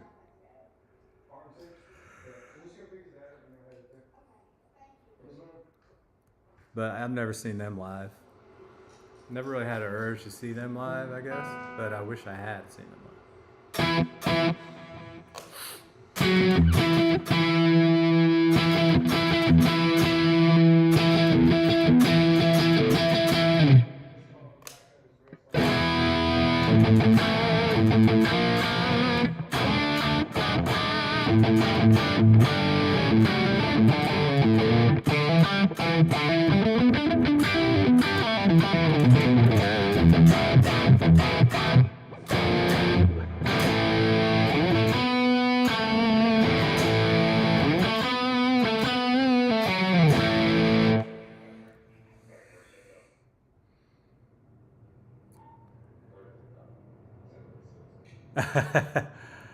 Thanks for hanging out, Frank. It's good talking to you, bud.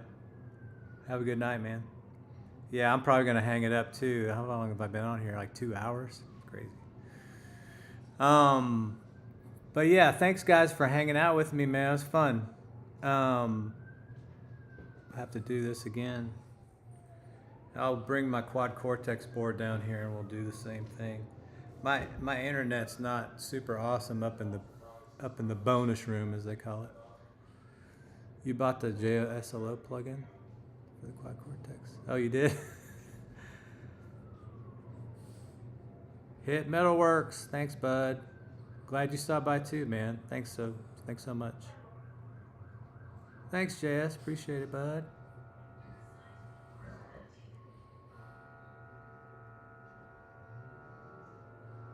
Thanks, Calvin, man.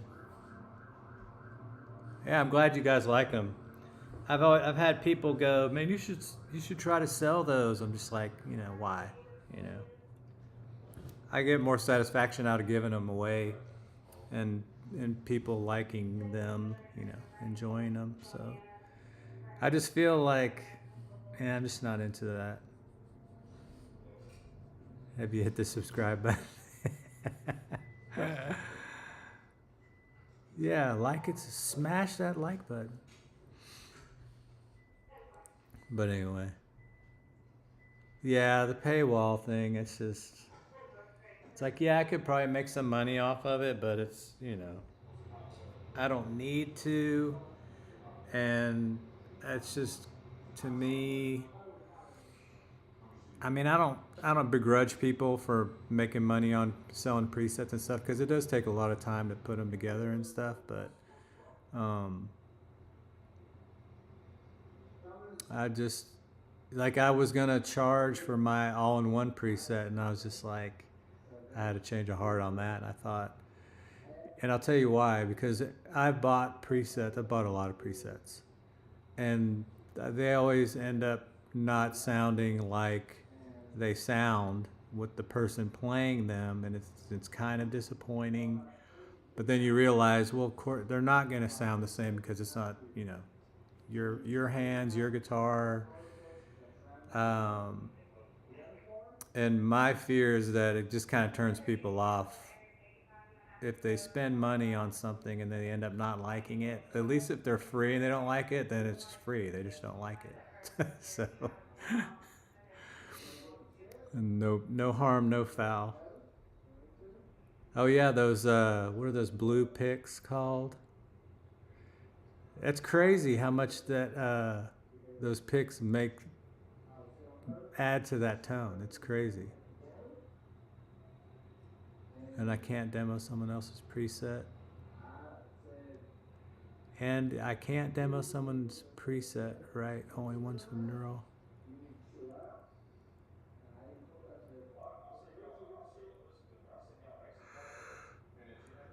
Well, I could demo the. I mean, I've thought about doing a video where it's like, I bought this preset so so you don't have to, so you can hear what it really sounds like. But again, it's gonna sound like me playing somebody's preset. The whole point with doing these presets to begin with is just to kind of get in the ballpark for people, and then people can kind of learn how they're set up and tweak from there to make it work for them. Because I'll have a friend come over and play through my rig and stuff, and it doesn't even sound like, and then I'll play and it sounds completely different, same preset and everything. It's crazy.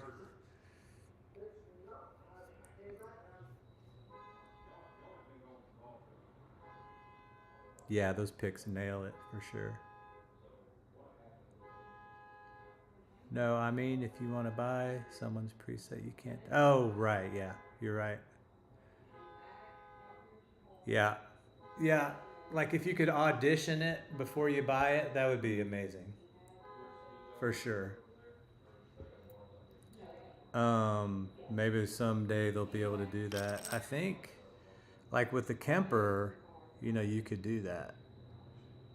Um, well, not with paid ones, I guess.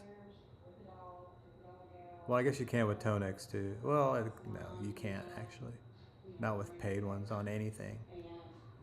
So yeah, so I bought a Toto one, and it's actually kind of fun. And I knew it was gonna suck when I bought it. I knew I was gonna be disappointed when I bought it, and I was. And mainly because I don't like captures that have the cabinet baked into it. I would rather add my own cabinet because I have my go-to cabinets that I know sound good with my guitars. Because the cabinet and the IR or the cabinet that'll make or break a preset for sure. Um, the thing, I don't know, man. Something about the Quad Cortex. So, when you go into a cabinet, the difference between the Quad Cortex and the Nano Cortex is this. So you see how you can select, different positions. All you're doing when you're doing this is you're loading a different IR. So for this one cabinet, they've got 6 condenser 184 IRs. They've got 6 of those, 6 of those, 6 of those, 6 of those. So there's 30 IRs for this one cabinet. That's why if you read the on their website, if you read like the description, it says comes with like 800 or not, probably not that many, like 300, studio quality IRs or whatever, and it didn't strike me that I didn't realize that these were IRs because they're not IRs on the Quad Cortex. It's like, because you're doing everything in real time. You're moving the mic around, and it's not loading an IR. Now, it might be loading an IR and like modifying it somehow. I'm not sure how their cabinet stuff works. But yeah, so I wish I could get these IRs, these wave files for these IRs on the Nano Cortex. Because I bet they would sound really great on the Quad Cortex. I really like the cab sounds on the Nano Cortex a lot. Like I've tried even loading my own. I'll show you one. So like, okay, I'm not sure what preset I have. Okay, dirty. So this is a preset or a third party.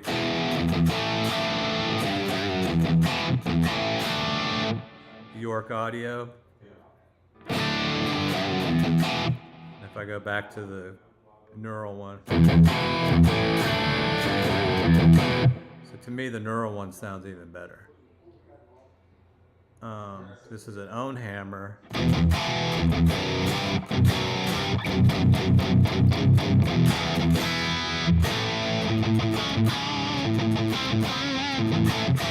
I mean, it sounds good, but then you go back to the...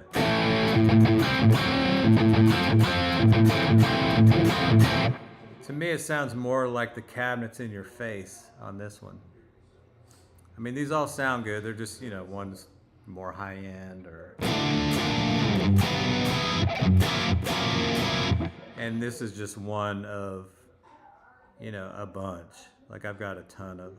So I'll show you, like, I made these with... These are some IRs that I made.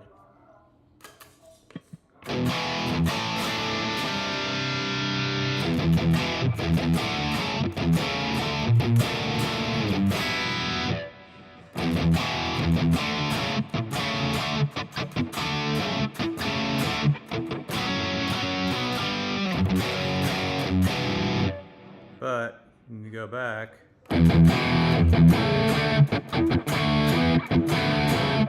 me it sounds fuller.